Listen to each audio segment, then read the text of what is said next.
lays out the 3 options that the board is considering right now. Just for your edification, I'm going to walk through what the educational investments could look like.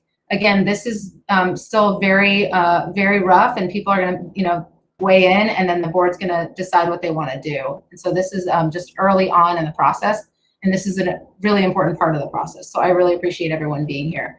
And I believe we have, I think I saw Ailey join. So we have a board member, Ailey Lowry is in the room. And I am going to talk about the educational investments. So in option 1, you'll see it in the shaded box. There is a technology, curriculum, and special education classrooms. Each of those have a dollar figure attached to it for this option. So you'll see technology, 127.5 million, curriculum, 24.9 million, and special education classrooms, 4.5. If you look to the left, there's a little bit more detail about what would be included under that amount of money. If you look down at the next option in the blue box, same thing, except there's a 4th bucket called other improvements, and the special education classrooms amount is increased to 22.3. The other improvements piece of all of this, if you look at the 4th bullet to the left, it's really about different other spaces, like for physical education. Some schools have covered outdoor play areas, others don't, and some schools have enough space to accommodate the PE requirements that have been mandated by the state, and some don't. So there's a lot of that's just a bucket for other things that are not dedicated to technology curriculum or SPED classrooms. And then the third, in yellow, the third option has those same technology curriculum and special education classroom buckets. They're all the same as the first one, except, let me just double check that I'm right. Yeah, okay, and except that on the first one, you'll see a little bit less for curriculum. I'm just gonna make sure that I'm right, because let's see, what is the difference? I don't remember that. Yeah, it's a little bit more for curriculum and compared to the first one. It's that 29.2 number versus the 24.9. So I know that's a lot of information, but I just want you can take a look at that in the link you saw before that I shared in the chat. I'll keep it up on this option. Actually, I'm going to keep it on option 2 because it has the 4 buckets versus the 3. And then I'm going to ask some questions, and this is pretty informal. So speak your mind, tell us what you think. What are your reactions after seeing the investments possible for education in the 2020 bond? How would they impact your student or the students in your neighborhood or in your school? And then on technology, curriculum, and special education, they're identified as the top education investment needs. How could an investment in these areas be beneficial, again, to you, to your school, to your child, to your community? So I'm going to mute myself and let others speak. Just take the floor, and if someone wants to go next, you can put your name in the chat, and I'll make sure to line you up in the queue.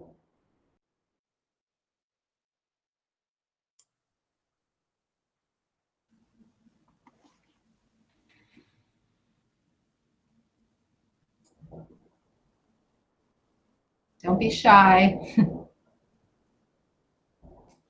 Or if you are shy, you can put it in the chat, and that's fine too.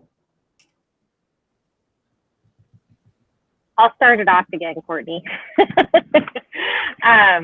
So in the last 30 minutes, I was just asking specifics around what the ability for adding classrooms to schools that don't have the full continuum of special education services, so that students who experience disability don't have to be outside of their neighborhood and outside of their neighborhood schools to be able to receive those services, so that special education was less of a place and more of a service, right? So I think on top of that, as a parent of a child with significant disabilities, and as a within PPS, and as a PBS employee serving as a special education advocate and engagement person, I work in all schools, so I'm district-wide, and I would definitely support the or encourage the 82 classroom update, because being in classrooms throughout the district, I can definitely see the need for that. And I don't know what the specifications around what those updates would look like or what those supports would look like, but the alternative being a 4 million something amount just for internal, let me see if I can find it. The purchase and installation of furniture only, I would not see that as a equitable use of supporting special education, because I think that especially when you add an equity lens to our students with disability who intersect between having a disability and being a student of color, it is even more impactful when, and being a student maybe whose family does not speak a language other than English, it is even more impactful when that student has to go elsewhere outside of their neighborhood school just to receive an education. And so I think if there's any initiative within this amount, the proposed amount of the 82 classrooms, I think that would be an amazing investment and an amazing vision to have, so that our students with disabilities who can stay in their communities. That's all. Thank you, Noelle. Thank you for all the work that you do.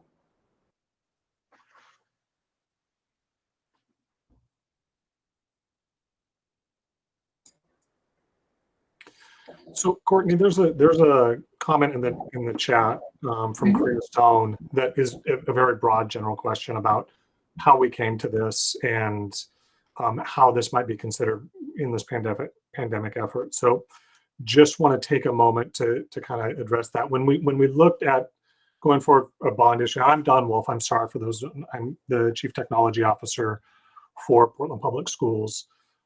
And my department put together the ask we've got in the technology piece there, much the same way that the curriculum department and the special education office did, is looking at what are the severe needs that we have in the district right now. Where are we failing to meet the needs of our students? Where are we failing to meet the needs of the overall infrastructure, and being able to provide a quality education and an educational environment? So I've been working on this for probably 9 months to try and put together a package that deals with the historical debt we have around technology in Portland Public Schools. I won't speak for how Luis did his, but he knows, the curriculum side of the house. And so we went about putting these together on what our needs are, and are now trying to see, does this resonate? Does this fit with what our community says are priorities for us? When we talk about addressing the pandemic, and this is a capital bond effort, so the dollars are very specific. We can't hire people out of this. It's not for FTE or people or teachers or things like that. It's very specific on how we invest this money. So it eventually impacts what will happen as a result, but it is not seen as a way to respond to the pandemic. That's going to be more of the federal government responding and providing backfill and how we allocate our general fund budget. So I'm going to stop there, but I just want to try and give a broad overview on how some of this came about. And I'll also say to Karina, and thank you for joining us as a new parent in the system. We are, as Dan said, I don't know if you were in the main room at the beginning that kind of laid out some context, but we have passed bonds for the last about 9 years, and we have kind of a 30-year vision for modernizing our schools, because most of them were built before 1920, and they, have all kinds of issues. Not even talking about technology and curriculum in some of the other spaces tonight, talking about roofs and seismic and all kinds of other facilities needs. So there's a lot. I mean, we need a lot more than we're even proposing here to do everything. And so we're trying to figure out what is it that we can start taking bites of to get us, to a more modern school system. And then, you throw a pandemic into it, and that's a whole other layer of showcasing the needs of our district, and not just Portland, other districts around the state and the country. So is that my computer? I'm sorry if there's feedback. If you can mute yourself, if you're off mute, thank you. So I just wanted to share that as well. There's never going to be enough in this bond to do everything, but how can we get solve some of the critical needs in all the different areas, find some kind of balance there. I think that's the hard part, and that's what makes the the board's job really hard, and I should say their volunteer job, because they're all volunteers. So I just wanted to lay that context as well. I think I'm gonna ask some of the questions in the chat. I was going to just say, can I respond to the couple that have jumped in there? Or Luis, do you want to go talk about the curriculum decisions? Right. So one of the things I want to do was to right behind what you said, Dawn, that and what Courtney said, the pandemic really caused us to reflect back on how we were going to re-enter and how education was going to look different for our students given the experience. And so when we've been thinking about curriculum and technology, Dawn and I work very closely together. We're really trying to capture people's experiences, from teachers to students to parents, and think about how will it look different so that we leverage what was positive about it, but also so that we address what was challenging about that. At the same time, the question around race has a totally different look right now. It is much more authentic to what it is that we can do now. Because it wasn't just I'm excited, I'm angry this weekend, I'm out. No, it's been sustainable, and that's forcing all school districts across the country, including us, to think about how are we teaching our students to learn what they learn, right? Not just math and reading and science, but how they view the world. And so as a chief academic officer and working with my team, we really have to go back and rethink what instruction will mean for our students moving forward, given everything that they've been experiencing over the past few months. And that includes, how do we audit the curriculum that we are actually seeking to purchase for our students so that it is reflective of the kind of future that we're trying to create for our students. And so technology is critical to that, because we really want to individualize, to create more authentic experiences for our students, multiple ways of allowing them to enter the learning and to demonstrate their proficiency. And so that requires not only the book itself, but also requires technology that exposes them to experiences that can't be had just in the analog space of a classroom. Thank you, Luis. And Dawn, I don't know if you had something to respond to that, but there are a couple of questions specifically about what's included in the 127 million in the chat, and what does equitable access to technology mean? And I know you're the best at answering these questions. So.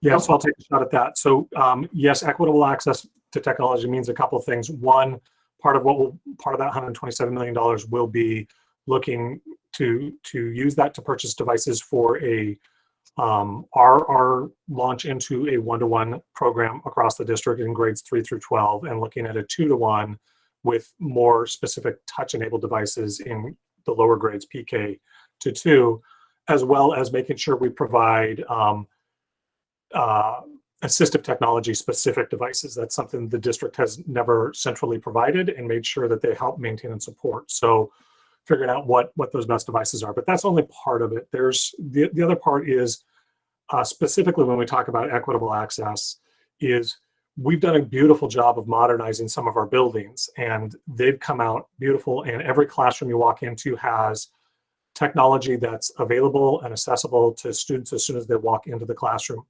The other 80 schools don't have that. So part of what we're trying to do is build a baseline of what a technology-enabled classroom would look like. A mounted projector in every classroom, wireless access. Only about 33 of our buildings have what we would call education-ready wireless access in the buildings, which means anywhere you go, any learning space across the district in that room, only 33 of those buildings could support that. So we've got about 66 buildings. We need to go in and complete out our wireless infrastructure so that is available. We also want to put a wireless display so students can share their work, and students can be able to project what they're working on so that their classmates can comment and have an insight, and putting in voice amplification so that it's the one piece of technology that actually is tied to student improvement and growth academically, just in and of itself. The other parts of that is we've got a huge backlog of all of this information, all of the technology runs on a core backbone, the plumbing of a digital infrastructure, the switching infrastructure, the fiber infrastructure that connects the different wiring closets across our buildings back to the district office. All of that has been ignored for over a decade. So we're getting to the point where we're concerned that things are going to start failing over and we won't have replacement gear. So we've got to look at almost rebuilding the entire infrastructure. And this is the one way we can do it. Our general fund, the way Oregon is currently funding schools, it's not available to a school district this size. So it includes a lot of those pieces of just being able to stand up a digital infrastructure and being able to support all of the instruction that we're moving into. So I'm hoping that answers the question sufficiently without taking too much time or rolling anybody's eyes back, because I can do that. I think Pat and Thomas were the two in the chat that asked those questions. So if you have more or follow-up, you can take yourself off mute or throw it in the chat. And Thomas says, awesome, thanks. That's what I always say, love it. Who else has a comment or feedback to offer on the educational investments topic? I took the screen share off just because, I don't know, there's like a voice talking at you. I thought I'd just smile at you. And thank you again for being here tonight. On a beautiful night, I can see out my window. It's Noelle's laughing at me because she's outside enjoying the weather.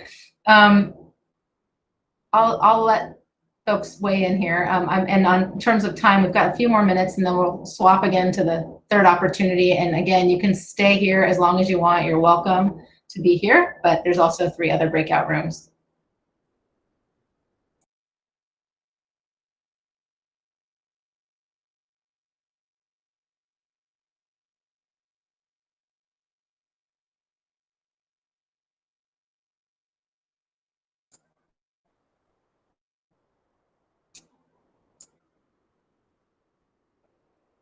Trying to think if there's anybody else that I've got. Ailey in here.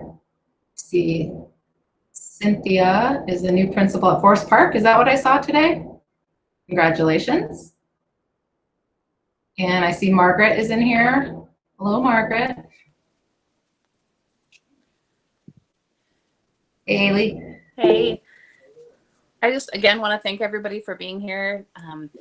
There's a lot that our schools need, and so we're trying to discern what all that is. And so having your feedback and your questions helps us know how to ask deeper questions of the staff, but also what we need to communicate as we're going forward with this bond. So thank you for your time tonight. And I'll just, one other reminder, and tell all your friends, this is a straight renewal. So we are not asking people to pay more in property taxes to renew this bond. This is an opportunity. Bonding is complicated, and I am in no way an expert. I think that's the theme here. I'm not an expert. But with bonds, we're asking for more capacity to do more with what's already been approved by voters in 2017 and 2012. So I could go into all the subway tile details, but I won't bore you, and I'll probably get it wrong. What you should know is this is not going to increase your property taxes. And I know that right now, especially in the recession that we're heading, deep into, that's a real concern for people. They don't necessarily want to pay more. So this is a really great talking point for you in the community to say this won't increase your taxes, or it won't increase the rate. I don't know what the value of your home is, so I don't know what that looks like, but it will not increase or change the rate that you're currently paying. And I know that that is a helpful message for some folks, especially right now. So I just wanted to make sure I didn't forget to tell you that. And then also, we do have a website. I plopped it into the chat earlier. I'll put it in again. It has a link to our survey. I'm going to put it in right now. Please share far and wide. We want to get as many people as possible to weigh in on their opinions and feedback. Post it on your social media, do whatever it is that you do to share information with your friends and family, but we would love to share it far and wide. It also has all the information around the different options that I'm showing you tonight, and hopefully is a good place to land to get information. But there's also a email address, and that is listed on that website, and I'm going to put that in the chat. You can also encourage folks to send an email to that email address, and we're checking that regularly as another opportunity. Because we're in such a compressed amount of time here and because we're doing all this virtually, we're trying to give as many options as possible for folks to share how they feel. And it's hard because there's never enough time and there's never, enough opportunities for town halls because people are busy, but we're doing the best we can in a short amount of time. So thank you all for, as I said earlier, taking the time tonight to be here. I think I will, well, you're free, any of you are free to go at any time, but I will officially say, go forth, find another room if you want, stay with us. I should have had music or something. That would have made this even more fun. But I really appreciate it. And we do have another question. In terms of curriculum, what are some of the proposals made, especially with special education? So when looking at the curriculum, if you look at the bond, we're focusing on the core subject areas, which are language arts and math. And that includes the resources necessary for students in special education programs to access those resources. And we're looking at resources not only in textbook form, but we're also using the digital backpack resources. We're actually going to provide similar resources in the digital format, and they have to be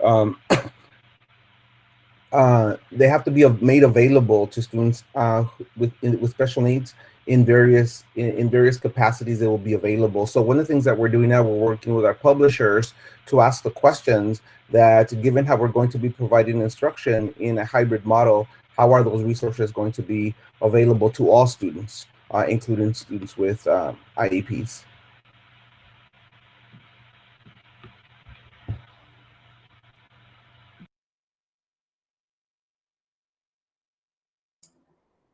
Thank you, Dr. Valentino. Hoping that answered your question, Karina.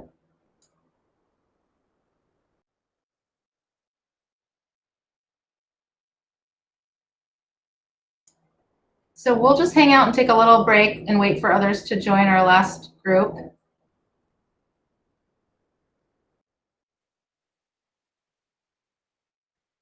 Thanks for letting me be here. It was so good to see you all. I'm going to hop into another one. Go make other people jealous of your location. I know, right? I'll walk into the house with 4 kids and quickly jealousy will go away. Trust me. Take care, everyone. Yeah.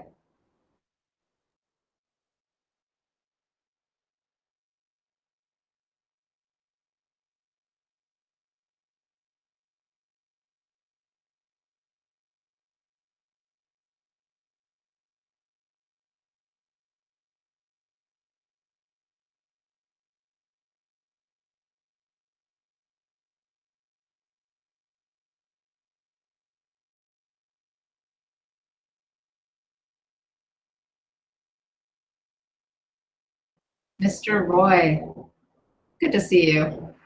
Good to see you, Courtney. How are you? Good. Good.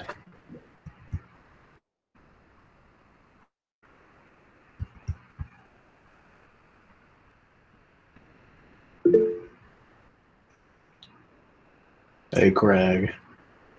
Hi, David. I haven't got to tell you hi. I haven't seen you in a long time. Hi, Keely. Good to see you. Enjoying the golden hour outside, I see. Yes, I am. So nice out here. That's so nice. I like the plant behind you. Thanks. I don't, because it's a mess and spiders live in it. Oh, gross. Yeah. Spider habitat. It's pretty, but that's it. So it's 7:30, so we're going to start welcoming folks into our, oh my gosh, Gabrielle, I love your muted video picture. Is that your high school graduation? So anyway, we're going to wait a few minutes and let people join in, and then we'll get started. College.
Welcome to those who have just joined. We'll give it a few more minutes.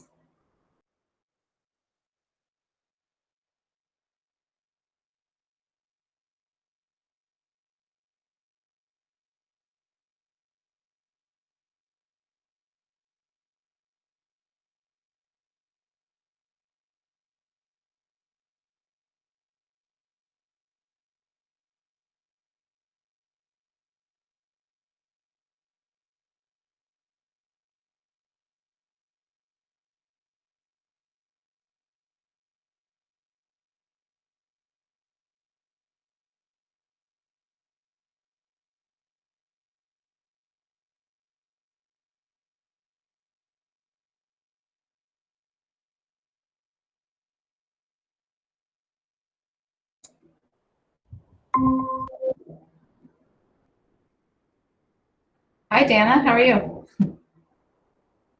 Welcome, Michelle. Hello. Hey, everybody. Another person to make me jealous that sitting outside and I'm in a stuffy bedroom. I had to tonight. It's so nice. Yeah, it looks beautiful. So I think we'll get started. Welcome, everybody. I'm sure some others will join us, but I'm going to get started in the interest of time to respect all of your time. I'm Courtney Westling. I'm the Director of Government Relations for PPS and doing some internal project management of the bond work. You guys are all in the educational investments room, just in case you thought you were in some other room. And tonight we're going to go through, I'm going to screen share a document that we'll go through a little bit, and then I'm also going to plop it into the chat so you can go through it on your own time or alongside us. And then I'll also give you a link to first I'll start with the link to the bond website, which includes a link to the survey in case you want to dig deeper. And I encourage you to please go ahead and take the survey and share it with everyone you know. And then this is the document I'm flopping in there now is the document that I'm gonna share. That just is a pretty detailed document that outlines each of the 3 options that are currently under consideration by the board. They don't have to adopt one of each of these as they're written. They can make adjustments based on feedback. So that's why it's really important that you all are here. I really appreciate it. I know it's nice out. You could be doing lots of other things. So thank you for dedicating your time and for being committed to this work and to the district. Okay, and Mary, you're back. I thought you might come back. It's good to see you. Let's see. I'm going to present. I'm getting really good at this, Dawn. Watch out. Okay. Does everybody see something on, oh, let's see. Does everybody see almost something on your screen? Okay, great. Yes, we do. Perfect. Okay, so I'm going to walk through this quickly. On the first page that I'll show you, you'll see a green shaded box. At the top is educational improvements, 156.9 million. Within that, there are 3 buckets: technology for 127.5 million, curriculum 24.9 million, and special education classrooms for 4.5. To the left are 3 bullets that detail what that money would be spent on. We'll come back to all of this, but I want to walk you through that one first. Below that is the blue option, option 2. You'll see the same list of bucketed items. The dollars change a bit. The curriculum amount goes up slightly to 29.2. The special education classrooms dollar amount goes up to 22.3. And then there's a 4th bucket, other improvements, for 10 million. If you look to the left, you'll see what all of that is detailed to spend, that we would spend it on. That new bucket is a bunch of stuff that could be included. The one I often share is around the PE spaces. A lot of our schools don't have enough dedicated space to accommodate the state's mandated minutes for PE instruction. We have mandates at the K-5 and 6-8 level, not at the high school level. And then on option 3, the yellow option, you'll see those same buckets minus the 10 million other items. And the special education classrooms is back to 4.5. The curriculum number stays at 29.2, and the technology number is the same throughout. As you've all been more than well aware of the distance learning challenges and just the shift to distance learning, I should say, has been, been a big focus of the district over the last few months. And I'm sure if you're a parent or a family member with a student in your house, you've been well aware of those issues and the challenge that it is to switch gears mid-year. So thank you to all of you. Thank you to Don. I'll give him a shout out here publicly because he worked really hard on all of this, and everyone's been really amazing to see the switch mid-year. It's not easy. So enough of that. I'll move on, but I just wanted to make sure I acknowledge that. So I'm going to open the floor, and I want to give people an opportunity. You can feel free to speak. I will try to queue you up if more than one person wants to speak at a time. You can put your name in the chat if you didn't get the first word and you want to be next. You can also ask questions within the chat if you're not feeling bold tonight or you're a little shy, and that's no problem. I get it. And we'll try to cover what you plop into the chat. I'm also going to add those links again because I know we've had some folks join us a few minutes after I did that. So I'm just going to share the document that I am sharing, and I'll share the bond renewal website as well. But at this point, please have at it. Tell us what you think. Tell us what you want to know more about. And we're informal, so speak your mind. And thank you for being here. And maybe I'll just start us off with Brad's question. Where can we go to see the detail of what the 127.5 comprises? So let's see here. I was just going to the website to see if that had been posted.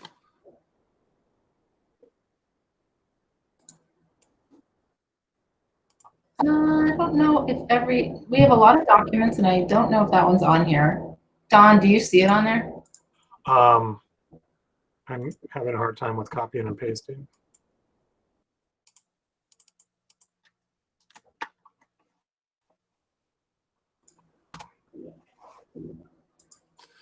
But if you want, I can give a high level answer to that. And this is, still, there's a number of things that we have to do. We have decades worth of technical debt in terms of just our core infrastructure, the switching backbone, the fiber interconnects in our buildings, phone system that is no longer supported, key components just to keep the plumbing up and running. The other components that are critical right now is part of this will allow us to launch a 1-to-1 program in grades 3 through 12, which would be hopefully a take-home program, so students would have access outside of school to the device, as well as a 2-to-1 in grades PK2 with some focus on assistive technology for our students who need very specific devices to be able to participate and interact with their instructional processes and curriculum. The other part is, and part of those infrastructure upgrades, it comes as a surprise to a number of folks that not all of our buildings have wireless access throughout the building. Only 33 of our buildings are currently up to a standard that we would say are educationally ready, which means it doesn't matter which classroom or which learning area you walk into, there is wireless access available. 66 of our buildings don't meet that standard. So when we look at a 1-to-1 program, we're going to have problems with connectivity in a lot of those buildings until we build that infrastructure out. We also have inequities in what's available in terms of technology in our classrooms. Basic things like a mounted projector, voice amplification, and dedicated computing in the classroom. So we want to make sure that every classroom, it doesn't matter which school you're at, student can walk in and have at least the same baseline experience from wherever they go, or whatever, when they transition from K-5 into middle school or middle school to high school. So not just focusing on the modernization efforts, but making sure that we've built out a baseline for all of our students. Thanks, Don. And Gabrielle's going to ask her question next. I just wanted to let you know that I did find that document. It was in the bond committee we'll move it over to the bond website, but it includes some more detail about what those dollars would go toward. To answer Brad's question, Brad, if you need more information, let us know. Gabrielle, go for it. That detailed document may perhaps answer some of my questions. When I look at the proposed educational investment, some of the questions I have around the 127.5 million, and also just to clarify, some of this is in relation to the pandemic. So as the parent of a student that receives special education, one of the challenges is around how to use technology when it wasn't available as a special education student. So my question is, with the changes that may be happening going into this school year, do some of these investments recognize that specific to our special education students, there needs to be better access to adaptive technology and training around that and staffing around that, so that when students are not able to access the school or one-on-one instruction, that they're able to still access that instruction? Does that make sense? Yeah, this is Dana. What I was going to say builds off what Gabrielle is saying. I also have a daughter in special education. And, you know, it just is, whenever you make an investment in curriculum or technology in the bond, it's just going to have to go hand in hand with that operating dollars investment in high quality professional development, coaches and buildings, family engagement staff, all those pieces that are going to work together to make that curriculum and technology actually shift what's happening in classrooms. So that's just I don't think it's really a question, just a comment that both of these budgets need to be considered together, which I know the district team knows, in order for the bond investments to have the greatest impact on kids of color, kids with disabilities, et cetera, in our district.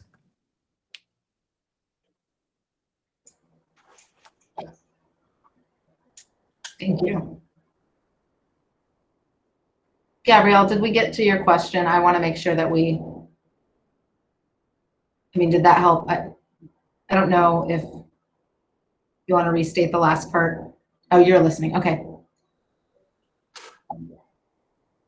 So I will say from my standpoint, when we talk about the investment in technology, there is a component of that for assistive technology, and you know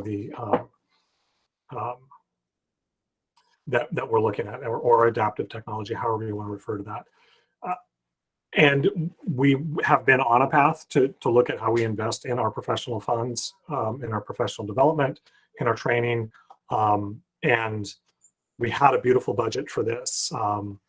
Before the pandemic, we were going down a path with SIA investments, and there was a 3 to 5 year plan that we were developing that we're going to have to come back, and where these two things were dovetailing beautifully together. We're going to have to come back in and relook at how we make those investments. Right now, the district has said we are going to continue to invest in our core values, which is how do we serve our Black and our Native students, and make sure that they are getting what they need. And so that this budget reflects that. But it continues to be on our minds on how do we do that, because you're right, the things don't move anything forward. It's the people combined with any devices or any infrastructure that we can put together.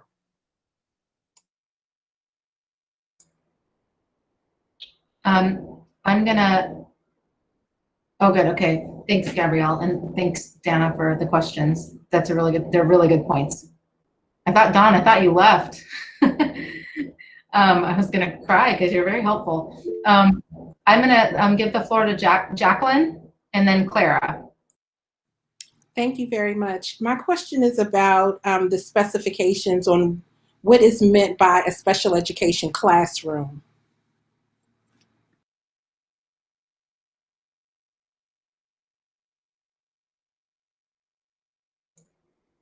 I think, is Dr. Cuellar still here? No, maybe he can answer that. And I know he has a voice issue tonight, so maybe he can throw that into the chat if he's still here. And if he's not, oh, he is still here. Craig, if you wouldn't mind, what does it mean to have, what's the special ed classroom? What is the?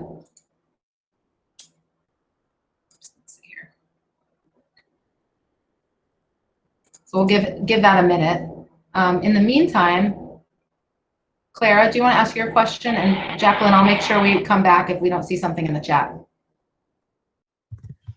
Okay, I'm a student at Cleveland High School, and talking about curriculum, then it wasn't until I was in high school that I got substantial curriculum about climate change, sexual education, health education surrounding like drugs and alcohol, as well as history curriculum around Black history, Native history, and history beyond Oregon and the United States, especially history covering beyond the just simple US history. I have not received any of that. And same with a lot of my classmates about climate change.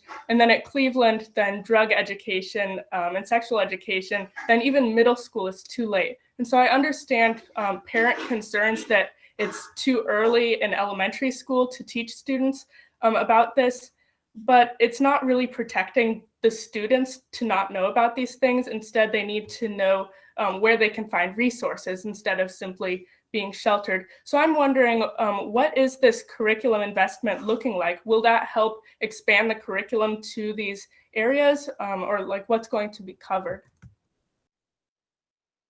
So the initial investment will be a replacement of curriculum that has been missing as part of the adoption in language arts and math. One of the things that we are... Dr. Valentino, you hit your mute button. Is the intersectionality of this curriculum, so that it's not only about the content itself, but about it extending the opportunity for students to learn more about themselves and discover more about themselves within the discipline. So that a lot of that will happen with the digital aspects of the technology of the curriculum that we are purchasing. And so when we are looking, for example, in the literacy program, we are becoming much more aware, I think, as an institution of public education, of the value of having quality literature that actually addresses not only the current, but the future aspects of what a learner is or what a member of society will become. And so we are working more closely with publishers to address a component that historically hasn't been there. In mathematics, it's about developing math skills, right? Concepts, math language. But now we realize that it has to go beyond that, right? It's about helping them to understand, because they can access the information by just Googling it, right? So it's less about where the information is and how to help a student use the information beyond just the content of the discipline. As we move beyond just language arts and math, we're also looking at social studies that includes ethnic studies, right? And so we're expanding that option now that we have standards from the state of Oregon. We are really looking deeply at what it means to be a citizen, not only of the city, the state, but of the world, and what are the elements that contribute to developing that kind of individual. And so we're expanding our view of the world as educators, so we have to help students expand their view of the world and their place in it. And so we're becoming much more diligent in working with our publishers to ensure that the curriculum does some of the things that you're talking about, Clara. And so to the question earlier about the special ed classroom. So a special ed classroom, by definition, normally K-5, K-8, or K-12 is a classroom that supports students who have special education needs due to an identified disability as described in the individual education plan or the IEP. And so the students are placed, the children are placed in that setting with those needs, so that those needs are specifically addressed by the teacher and support staff, or the teacher, support staff, and specialized equipment, as some of you heard earlier about access to content, by ensuring that special equipment is made available. So it's really about the containment of the supports to ensure that they are integrated and targeted. Okay, thank you, Dr. Valentino. So you're talking about contained classrooms. I thought that Portland Public Schools was moving to a fully inclusive model for education. We are moving towards the model, but it is a process. So there are schools and classrooms that actually have opened up to be more inclusive of that. So we have full inclusion classrooms But we need to be more expansive in how we are implementing that model. And so in working with the Office of Student Support Services, the Office of Teaching and Learning, and Otis, the Office of Technology, we are going to continue to work together to ensure that we open up avenues for students to work more closely in the mainstream classroom. And that is why one of the things that we are doing is ensuring that the curriculum is aligned, so that it's not a curriculum for the special ed classroom. It's a curriculum for every student. And what we have to do is to ensure that the supports are made available so that they can have the same kind of success than their peers in the regular education classroom. And so one of the things that we have to make sure, as you can imagine, is to ensure that we provide the kind of professional development that will support the teacher in being able to apply the strategies and the practice that will help ensure that the student is successful in the mainstream environment. I'm sorry, I apologize. I'll just say this and I'm done. If the money is being spent to maximize and redevelop special education classrooms, how then will there be money to support professional development, teacher training, making paraeducators more in alignment with their profession, as opposed to only being helpers, but really being able to go in and serve inside of classrooms and be helpful to the teachers in the class? It's like, I feel like if the money is going to be spent to upgrade the contained classrooms, then are we really ever going to move children mainstream? And that's it. Sorry, not a question. Just a statement.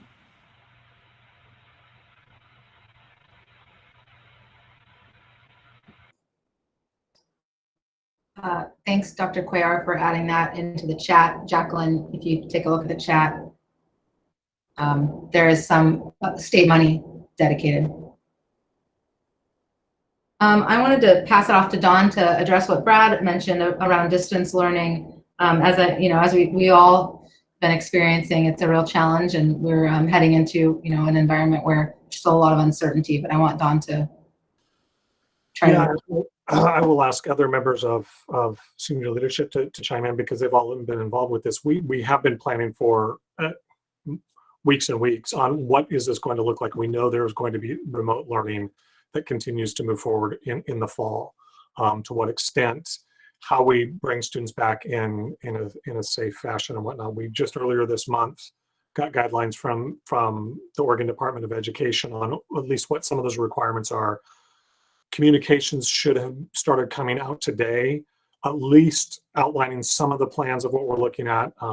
What does it look like in a hybrid, a fully back in line school, or a school that is completely remote. We know that not all of our students, we don't have the space to bring all of our students in all at once and have them there safely. So we're working on getting that developed, making sure that we have a plan that we can communicate to families, and then bringing that out there once we have a better idea. I'm going to open it up to David and to Sean Bird, maybe if they want to chime in a little bit more deeply on where we're at.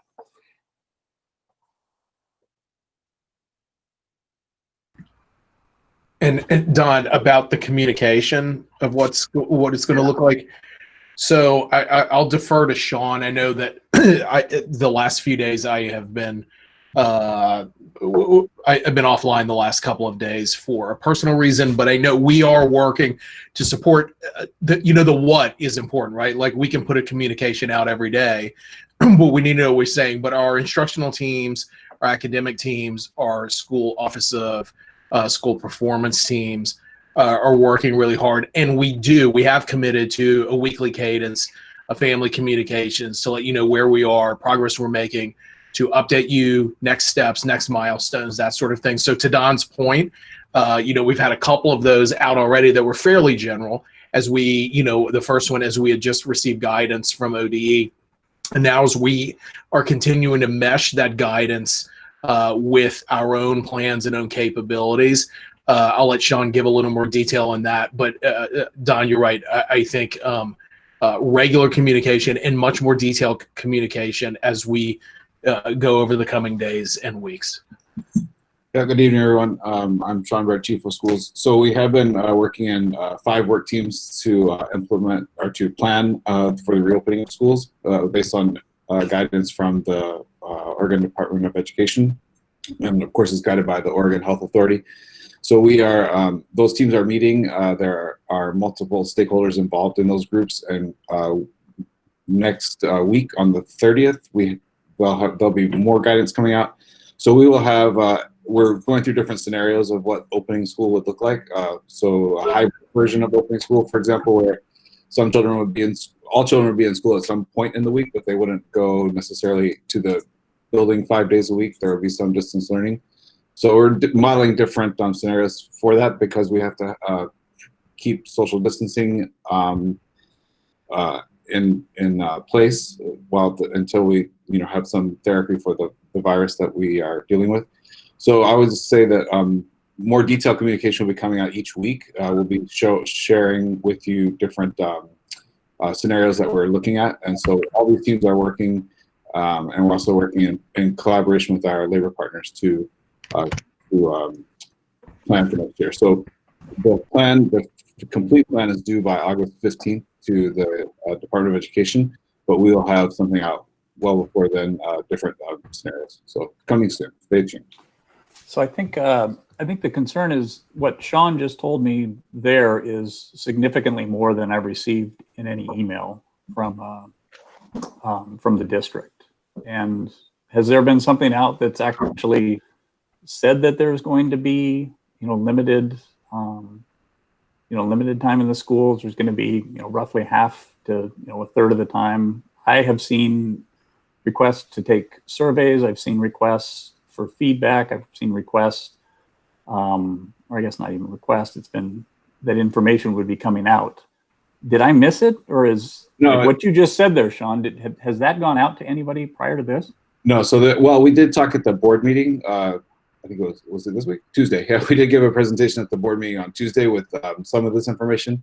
Final decisions haven't been made yet, but we just know that we are going to have to plan for multiple scenarios. So we have scenario A, B, and C that we're so far that we're looking at, and of course we're prioritizing when we think about which children need to prioritize to be in schools. First, it's the youngest children, kindergarten, first, second grade. Because it's very difficult for kindergartners who've never been in school, obviously, to do distance learning full time. It's hard for all children, but particularly the youngest ones. Also, there's children in our most underserved communities that have problems accessing technology. So we want to make sure that we're mindful of all of those different scenarios.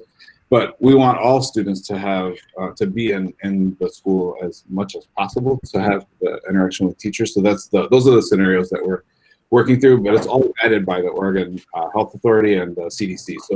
So I would say that in the next week, there'll be more information. We have sent surveys out, as you said, Mr. Nelson, and then we'll have more, I think every week you'll see more information coming out that is, as plans are more developed. And we had to do, for example, we had to do a capacity study of all our buildings to see each classroom, how many children we could fit in there. So if we have to, there are certain requirements like having a stable cohort so that kids are kind of in like a quote unquote social bubble, throughout the day. So we have to see how many children can fit in each classroom, and every building is different, as you can imagine.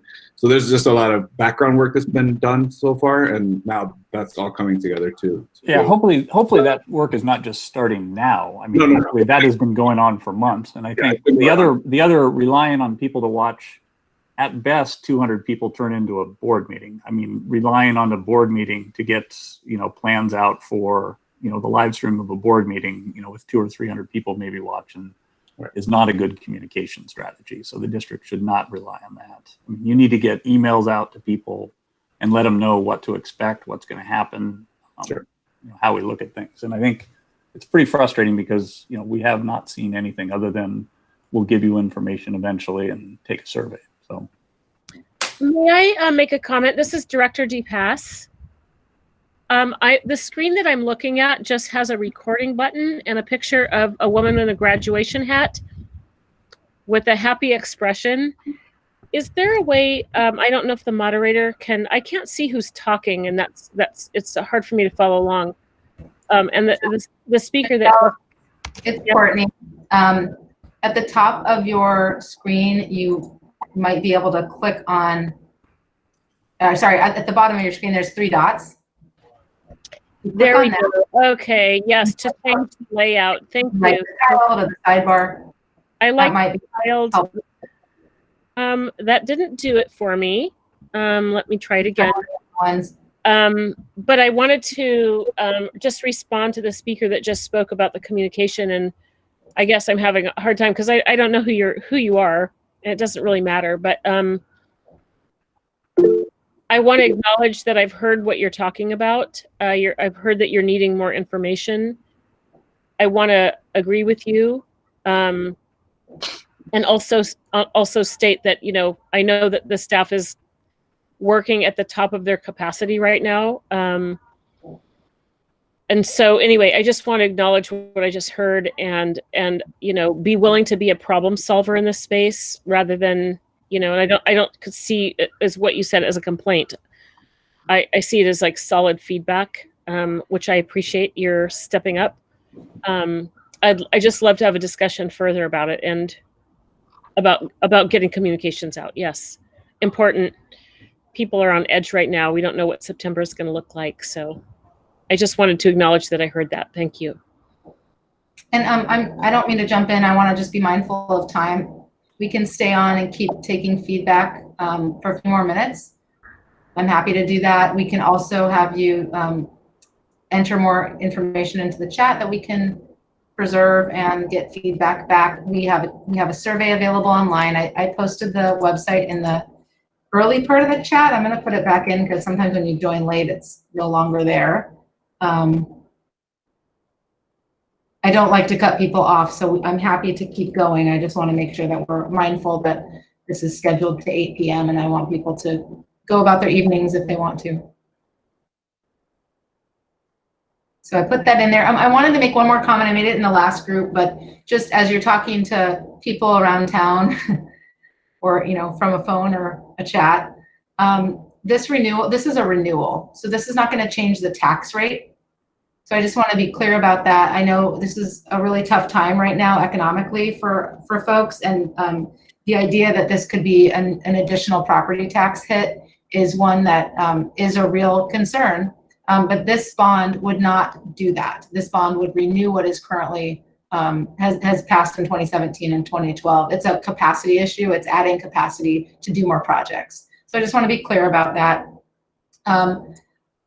I put the information in the chat. You can go online. There's a survey available in all of our supported languages. Please share that widely if you'd like. Clara, I'd love for you to share that with more students. If you want to do that for us, that'd be awesome. It's really great to have you here. Thank you for your feedback and for your technical expertise in the chat. So folks, please share that. Go to the website. There's an email address, schoolbond@pps.net. I'm going to put that in here as well. Feel free to email that with more feedback or questions. We want to be able to answer the questions that are lingering, and also if you have thoughts or ideas, we welcome them. So thank you all very much for being here tonight. Feel free to hang out a little bit longer if you have questions. We'll go another 5 minutes, and then we'll shut it down. Thank you.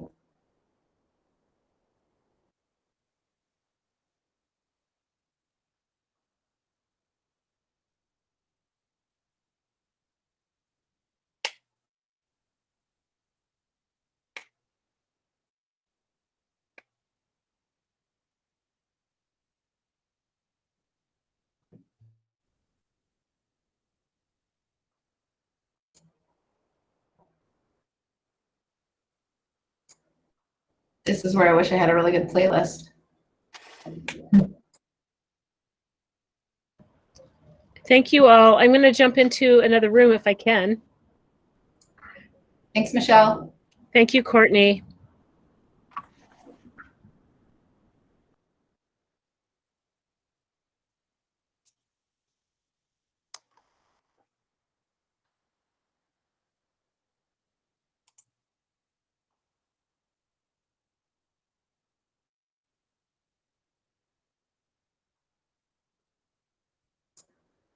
Maria, thank you for taking notes.